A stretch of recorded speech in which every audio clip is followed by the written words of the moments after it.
চলুন আমার ডেইলি লাইফের একটি ব্লগ আজকে আপনাদের সাথে শেয়ার করি। মানে আমার ছোট্ট সংসারে আমি সারাদিন কি কাজ করি, কিভাবে আমি আমার সময় কাটাই, চলুন সেটাই শেয়ার করি।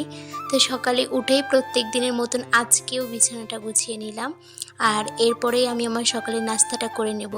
সকালে আমার হাজবেন্ড তেমন কিছুই খায় না, আর আমার একার জন্য আসলে আমার কোনো কিছু বানাইতেও ইচ্ছা করে না। এই জন্য প্রায়ই আমি এরকম গুড়মুড়ি খাই। আপনারা যারা আমার ভিডিও দেখেন তারা তো জানেন গুড়মুড়ি খেতে এমনিতেও আমার অনেক বেশি ভালো লাগে। আর এই জন্য আমি প্রত্যেকদিন সকালেই প্রায় গুড়মুড়ি খাই। আর এরপরে আমি আলুর চিপস বানাতে বসে যাই। কালকে আমার হাজবেন্ড এক প্যাকেট আলুর চিপস এনেছিল, যেটার দাম নিয়েছিল প্রায় 30 টাকা। আর ওইটার ভিতরে 15 থেকে 20 পিস ছিল। আর পরে আমি বলেছিলাম যে সকালে ঘুম থেকে উঠে আগে আমি আলুর চিপস বানাবো। আর এই যে এইদিকে সন্ধ্যার দিকে আমার শাশুড়ি আমাদের জন্য মুরগির মাংস পাঠিয়েছিল।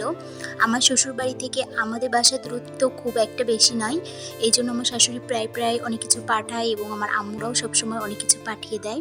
তো এটা ছিল আমার শাশুড়ির পালা মুরগি, আর এটা আমি খুব মজা করে টমেটো, আলু আর কাঁচা ঝাল দিয়েছি, বেশ কয়েকটা দিয়ে রান্না করেছি। আমার তো এত বেশি ক্ষুধা পেয়েছিল, আমি তাড়াতাড়ি ভাত নিয়ে খেতে বসেছি। আর এই মুরগির চামড়াগুলো এত পুরো ছিল কি আর বলবো। তো এটাই ছিল আমার শর্ট একটা ডেইলি ব্লগ।